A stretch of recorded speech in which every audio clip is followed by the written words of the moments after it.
Vicente Devantes, magandang araw po sa inyo po. Opo, ngayon boss, sa pagkakahuli po, pagkakaresto yung suspect na umamin po, siya daw po mismo yung sumaksak dito kay Kay. Nahuli na po siya. Reaction po ng pamilya.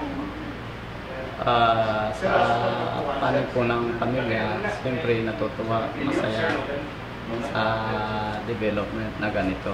At nagpapasalamat na kami sa NBI sa matahimik pero mabilisan at epektibong pagkilos nila. Ang pagresulta nitong pagkakahuli, sana magtuloy-tuloy na rin sa tamang resolution ng kaso, magkaroon po ng closure sa korte. Yun po ang hinihiling namin at sana mapabilis din. Sir, doon po sa mga kinwento po ng suspect, doon pala talaga sa loob ng subdivision mismo nila nakuha si Kay. At ang sa kwento po niya, noong bumaba na si Kay, binubuksan na yung gate, doon po nila siya inabangan at sinempo at tinuha hanggang sa din lang nga po sa tagaytay. Alam na po natin yung mga sumunod na nangyari. Are you disturbed the fact na nakakapasok po sila sa loob ng subdivision po ninyo? Sa ngayon po, mas matimbang ang damdamin na ang ganong kwento is plausible na pwede. Ang concern doon sa ganyang security sa area, lagay ko may address doon sa subdivision security. Sa ngayon, hindi siguro ang pamilya ang proper party na mag-address pa doon sa mga concern na yun kasi mas naghahabol kami doon sa pursuit namin for justice. Kumbaga sa ngayon na nahuli ang natuturong isa doon sa may kagagawan, masaya po kami at sana yung mga kasama niya ay mahuli na rin at para magtuloy-tuloy na po sa korte. Kasi ang final resolution naman nito ay dadaan din sa proseso kung saan tutugma ang mga sinasabi nila, ang claims nila sa mga ebidensya kung saan wala naman kami alam doon. Opo. Sir, ang sabi nila talagang pera-pera lang talaga yung kanilang pakay. At na-tsempuan lang, parang at the wrong place at the wrong time si Kay. Anong tingin niyo rito, sir? Maaari po kasi that is a statement coming from them. Pero siyempre, alam natin ang proseso. Ang nagsasalita, i-match yan sa mga incontrovertible facts na ma-establish ng mga investigators natin. Kaya nga, may faith na lang ako sa ating mga investigador, sa mga nakalat nilang ebidensya na talagang tutugma doon.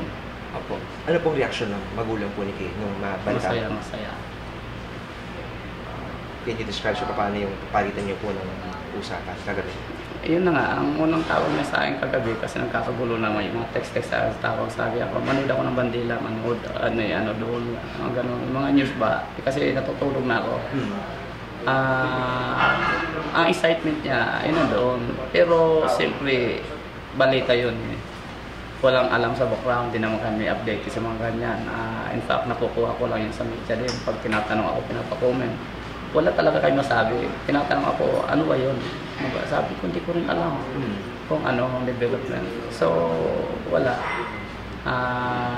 Parang mag-react na lang kami kung anong sila sabi. Ngayon, sinabi ng Director Mendez, may follow-up operations pa sila to further yung kaso. Humihingi po kagabi siya ng tawad yung suspect sa pamilya.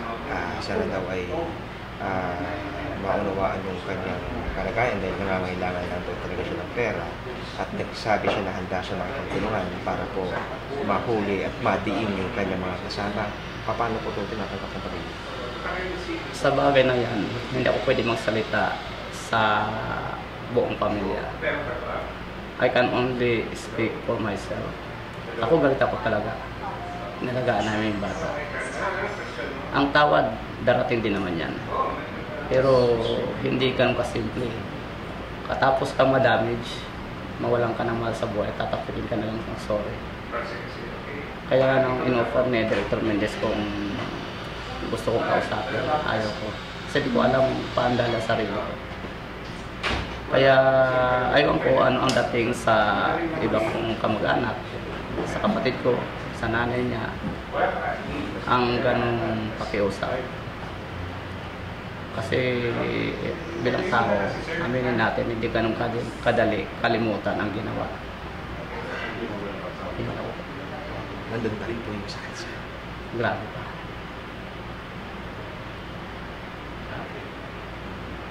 bilang pamalit na lang sa baka meron po may direct na mensahe po sa mga ibang kasama nitong suspect po na at isa ngayon tukoy na natin po sila. Mensahe niyo po sa kanila. Ang mensahe ko lang sa kanila, mag-isip-isip din sila kasi umiiksi na yung kinikilusan nila. Magsalita ng kapsamahan nila. Kung patatagalin pa nila, baka yung maghahabol sa kanila, pagod na rin. At hindi matansya sila, iwan lang. Kaya ang ano ko sa kanila, pupusa na sila kasi identified na naman sila, wala na silang tatakbuhan.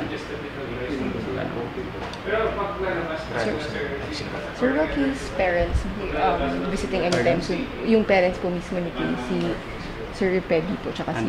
Will they be coming here or do they have Hindi na plan? niya. Kasi actually, nung kanina umaga, tutuloy sana ako dito. Tinawagan ako na magpunta na lang muna sa Las Piñas. Kasi nandun nga yung ilang kagawan ng NBI.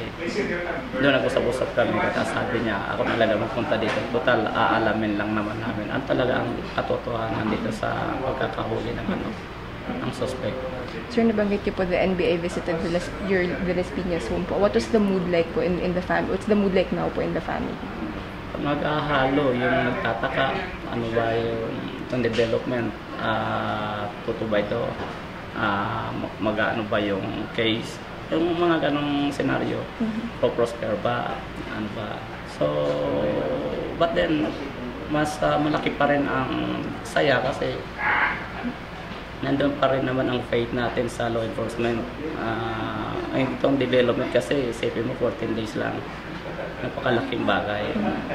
Maliban pa doon sa attention na binibigyan ng pamahalaan. Napakalaking boost sa moral. Sir, will the family be filing a formal request for an investigation po? Hindi na kasi ito without lifting a finger, nag-investigate na. Formal na po yan.